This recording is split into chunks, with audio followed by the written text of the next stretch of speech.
अब जैसे ध्यान से सुनना, ध्यान से सुनना परमात्मा का सुमरन कैसे चलना चाहिए।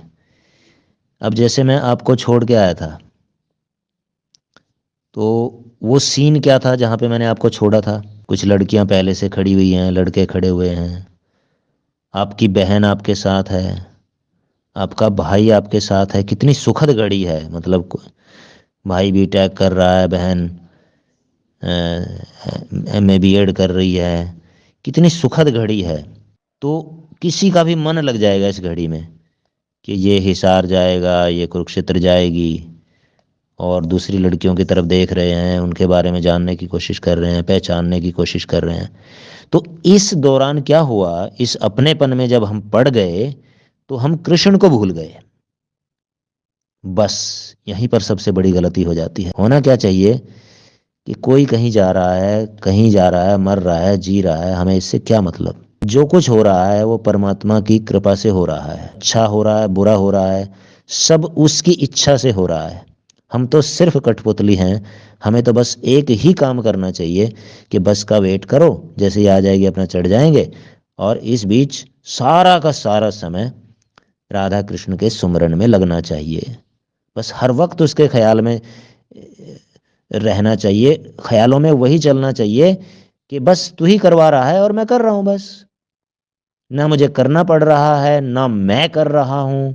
करना पड़ने वाली बात भी कोई नहीं है, करने वाली भी बात कोई नहीं है। बस तू करवा रहा है और हो रहा है, मेरे माध्यम से हो रहा है। बस तू करवा रहा है, मैं तुझे ही रट रहा हूं। बस तू जैसे करवा रहा है वो हो रहा है। बस मैं तुझे ही रट रहा हूं, मेरा कार्य तो बस तुझे याद करना है। सब अपने आप हो जाएगा। हाथ हिलना होगा वो हिलेगा, बस में चढ़ना होगा वो चढ़ेंगे, वो अपने आप ही होगा। बस मुझे तो केवल तुझे याद करना है। तो यहाँ पर संसार का चिंतन जो होने लगा था ऑटोमेटिकली, क्योंकि वो सीन ऐसा था, लेकिन परमात्मा का चिंतन होना चाहिए था और इस सोच के साथ होना चाहिए था जो मैंने बताई। तो इस तरह से होता है परमात्मा का सुमरन। ठीक है जी। सीख लेना, दोबारा सुनना इस ऑडियो को। कोई बताने वाला नहीं मिलता जी आज कलयुग में, कोई भी बताने वाला ना सुनने वाला है ना बताने वाला है। तो अगर आपकी इच्छा है भगवान कृष्ण को याद करने की, गीता को समझने की, तो आप इस ऑडियो को दोबारा सुने, समझें कि आगे इस परिस्थिति में मुझे क्या करना है। तो कहने का मतलब ये है कि विपरीत परिस्थितियां, चाहे वो अच्छी हों, खुशी की हों कि हम इतना खुशी में खो जाएं कि परमात्मा को भूल जाएं, चाहे वो बुरी हों कि हम शोक में इतना डूब जाएं कि परमात्मा को भूल जाएं, तो दोनों ही तरफ से खुशी भी जब भयंकर हो और गम यानी दुख भी भयंकर हो, तो इन दो परिस्थितियों में आम तौर पर हम भूल जाते हैं। जब छोटा छोटा दुख होता है तो हम याद करते हैं भगवान को, जब थोड़ा थोड़ा सुख होता है तब भी याद कर लेते हैं, लेकिन विकट परिस्थितियों में हम भूल जाते हैं। और वह तो बिल्कुल ही भूल जाता है, वो तो थोड़े थोड़े दुख में भी याद नहीं रखता, थोड़े थोड़े सुख में भी याद नहीं रखता। जिसको, जो राक्षस प्रवृत्ति का है, जिसका संसार में मन लग गया है, जिसको संसार के खिलौनों से प्यार हो गया है, उसकी तो बात ही क्या। लेकिन उसकी बात कर रहा हूँ जो परमात्मा के रास्ते पर चलना चाहते हैं, चल रहे हैं थोड़ा थोड़ा, उनके लिए ये तरीका बता रहा हूँ कि किस तरह वो 24 घंटे सुमिरन में रह सकते हैं। कोई फर्क नहीं पड़ता भाई। दुनिया में ये जितने लोग मरते हैं ये किसी ना किसी के बेटे होते हैं, हाँ, किसी ना किसी के पति होते हैं ना। हमारे नहीं होते लेकिन किसी ना किसी के तो होते हैं ना। तो आपको कोई दुख हुआ था जब वो मर रहे थे? 2-2.5 लाख लोग भारत के अंदर रोज एक्सीडेंट में मारे जाते हैं। क्या हमें कुछ दुख होता है? हम बस इतना ही पता कर देते हैं कि भाई हमारा तो नहीं मारा गया कोई, अरे हमारा तो नहीं है, ज़रा देख लो यार हमारा तो नहीं है कोई। और जैसे ही हमें पता चलता है कि हमारा नहीं है, तो हम छाती पर हाथ रखकर खुश हो जाते हैं कि थैंक यू गॉड, हे भगवान धन्यवाद तेरा, यानी हमारा कुछ नहीं बिगड़ा। खुश हो जाते हो आप। तो दूसरों के मरते हैं, दूसरों के बेटे मरते हैं रोज, दूसरों के पिता मरते हैं, पत्नी मरती हैं, कुछ आपको कुछ दुख होता है? बस केवल आप उसी घड़ी का इंतजार करते हो कि जब आपका कोई मरेगा, मेरा कोई मरेगा, तब जाके मैं दुखी हूंगा, तभी मेरे लिए दुख का कारण बनता है। तो भाई दुनिया के बेटे मर रहे थे, दुनिया की पत्नी मर रही थी, दुनिया के बेटे आईएएस बन रहे थे, दुनिया के लोग बड़े बड़ी पोस्टों पर पहुंच रहे हैं, हमें कुछ हो रहा था क्या?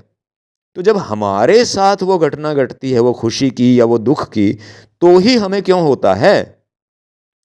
यही तो गीता सिखाती है कि जब हमें जो 7 अरब लोग हैं उनसे कोई मतलब नहीं है, तो हमारे जो 5-7 सगे संबंधी हैं, अगर उनके साथ कुछ होता है अच्छा बुरा, तो ही हमें क्यों होता है? इन 5-7 सगे संबंधियों को हम बुला नहीं सकते क्या? जब हमने 7 अरब लोगों को एक तरफ रख दिया है, उनकी ना हमने खुशी से कुछ लेना, ना उनके दुखों से लेना, तो फिर ये 5-7-10 लोग ही हमें क्यों दुखी करते हैं? यही क्यों खुश करते हैं हमें? क्यों फर्क पड़ता है इनके दुखी या सुखी होने से हमें? यही तो गीता सिखाती है। इस मोह को छोड़ो, इस आसक्ति को छोड़ो। जब तुमने 7 अरब लोगों को छोड़ दिया, उनके बारे में चिंता करनी छोड़ रखी है, तो इन 5-7-10 लोगों के बारे में भी छोड़ दो। इसी से तो मुक्ति पानी है। अब हम इतने पाखंडी हैं, जरा समझ लो। देखो, मैं आपको बता रहा हूं, आप ध्यान देना कि हम पाखंडी हैं। मान लो हम बीमार हैं, ठीक है, तो कोई मदद के लिए आया हमारे पास, तो हम क्या कहेंगे? भाई देखो, मैं तो बीमार हूँ भाई, डॉक्टर के पास जाना है, ये करना, मैं तो तुम्हारी मदद ज़रूर कर देता, ठीक है।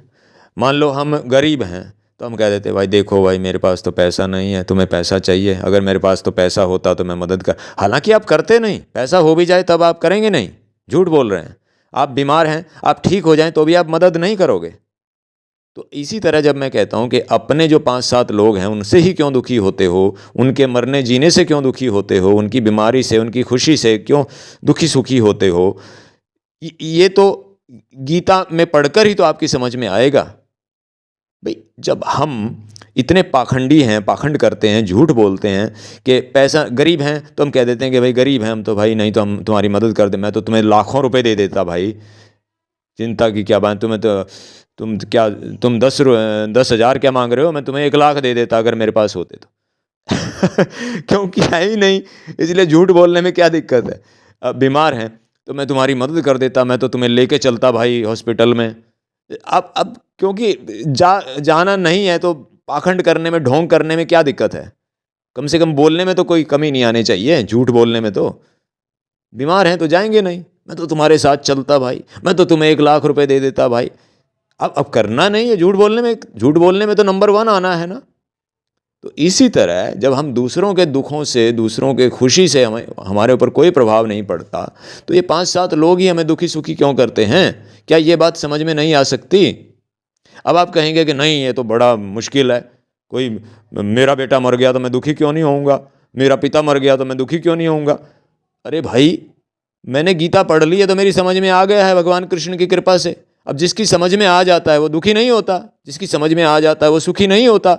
उसके लिए सुख दुख कुछ नहीं है, समान होता है भाई, ठीक है ना। अब जैसे हम बीमार पड़े हैं तो हम क्या कह देते हैं कि हमारा चाहे अपने को भी कुछ हो जाए, हम कोई परवाह करते हैं? जब हम खुद ही बीमार हैं, खुद ही लाचार हैं, तो हम दूसरे के बारे में क्या चिंता करेंगे भाई? तो हमारा जो ये अहंकार काम करता है ना, ये तभी काम करता है जब हमारा पेट भरा हुआ हो। जब हमारा पेट भरा हुआ हो तभी हम दूसरों में कमियां निकालते हैं, दूसरों की चुगलियां करते हैं। लेकिन जब हमारे ऊपर बन रही हो ना, बुरी तरह से भूखे मर रहे हो, कर्जा हो हमारे ऊपर, चारों तरफ से मुसीबतें हों, तो फिर हम दूसरों की चुगली नहीं करते, फिर हम दूसरों को शिक्षा नहीं देते।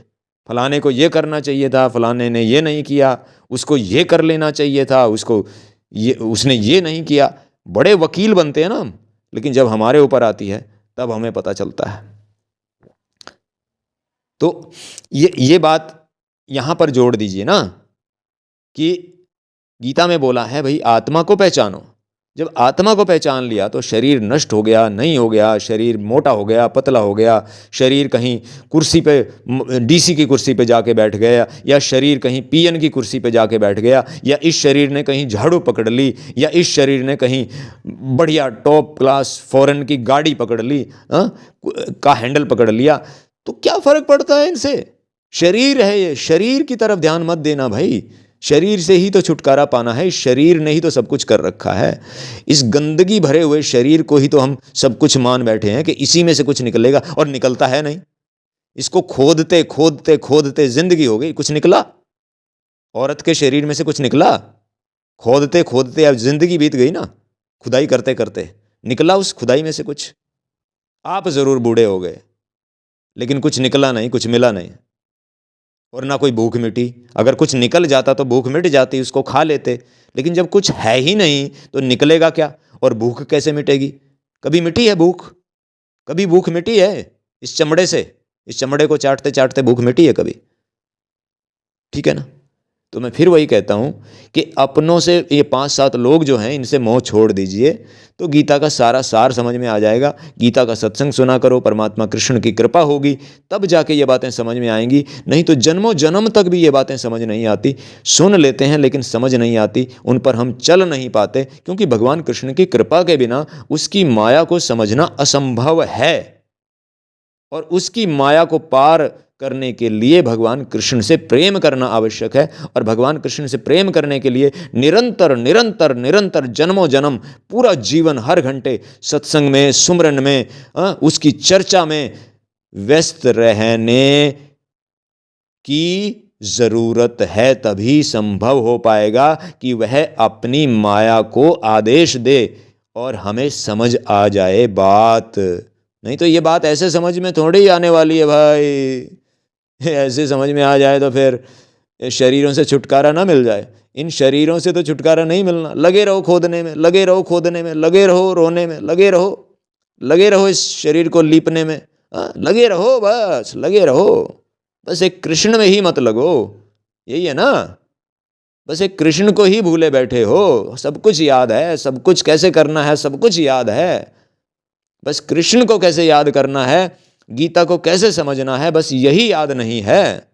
जब हम किसी से सुख लेते रहते हैं ना, तो हमें उसके सुख की आदत पड़ जाती है।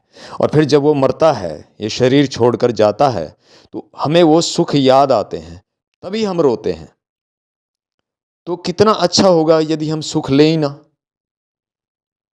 अब मान लो मेरी पत्नी है, मेरा बेटा है, बेटी है, वो मान लो मेरी मदद कर रहे हैं, वो मेरा काम कर देते हैं, पढ़ाई लिखाई का कर देते हैं, कुछ मैं कर लेता हूँ, कुछ वो कर देते हैं। तो अब वो उनमें से कोई मर गया, ये शरीर छोड़कर चला गया, तो अब मैं रोऊंगा, ओए मेरा कौन काम करेगा? क्योंकि काम वही याद आता है ना, सेवा याद आती है। अरे भाई, वो तुम्हारा काम कर देता था फ्री में, या कर देती थी फ्री में, अब तुम पैसे दे के करवा लेना कहीं और, क्या दिक्कत है भाई? तुम्हारा काम रुक तो नहीं जाएगा, ये दुनिया तो नहीं रुक जाएगी भाई, ठीक है ना। नौकर लगा के करवा, गर्म पानी कर देता था कोई, गर्म पानी में नहला देता था आपको, अब गर्म पानी किसी नौकर से करवा लेना भाई, 5-7 रुपए दे के करवा लेना, अपने आप कर लेना। अपने आप क्या कोई हाथ पैर कट गए हैं तुम्हारे? अपने आप कर लेना। तो ये सेवा के कारण ही हमें मोह ज़्यादा होता है, ठीक है ना।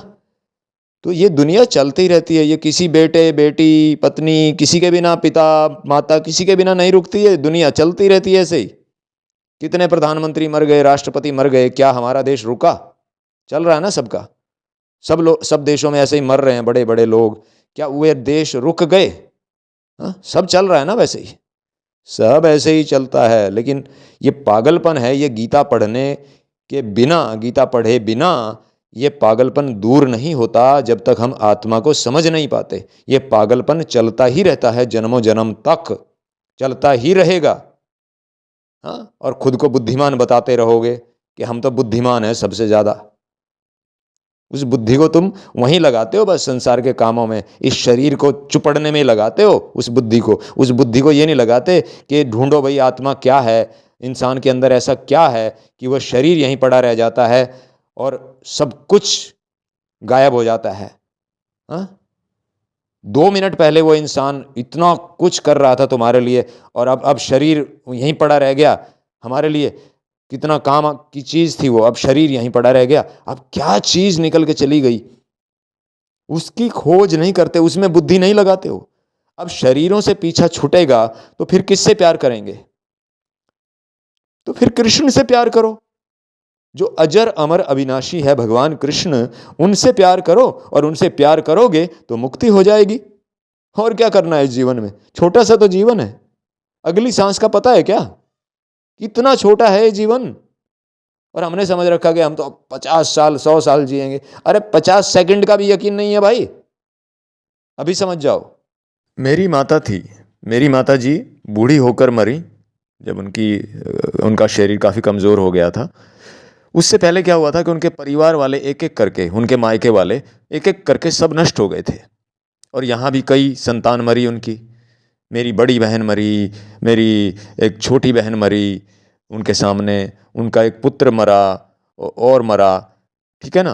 तो यहाँ भी दुख देखे दुनिया भर के, और मायके वाले एक एक करके नष्ट हो गए। एक भाई मरा, उसको रो के आई, फिर दूसरा मरा, कुछ समय बाद उसको रो के आई, माँ मरी, उसको रो के आई, भाभी मरी, उसको रो के आई। तो पूरा परिवार ऐसे नष्ट हो गया, और उनके सामने ही नष्ट हो गया था। बहुत साल पहले नष्ट हो गया था उनके सामने ही, फिर भी वो जीती रही। जब मैं सयाना हो गया तो मैंने उनको रोने नहीं दिया।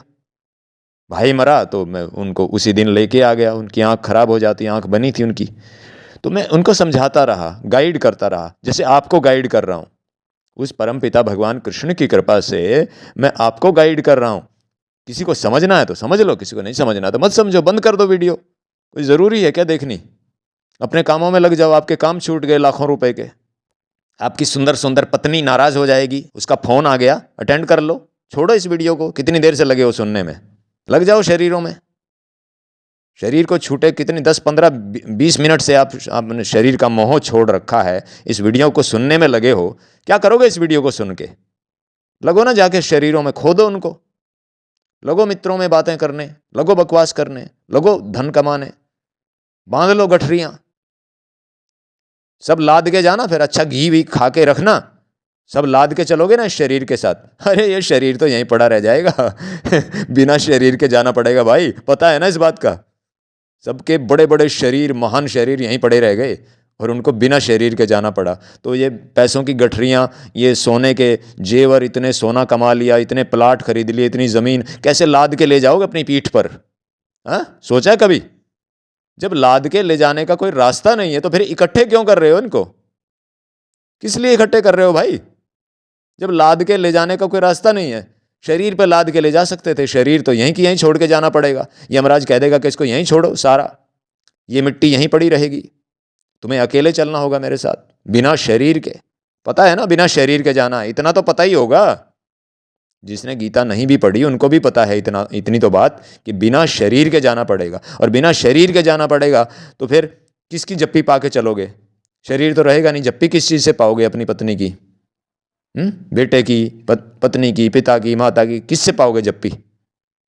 और ये जो इतने नोट कमा रहे हो, ये बोरों में भर के कैसे लाद के ले जाओगे? शरीर तो रहेगा नहीं।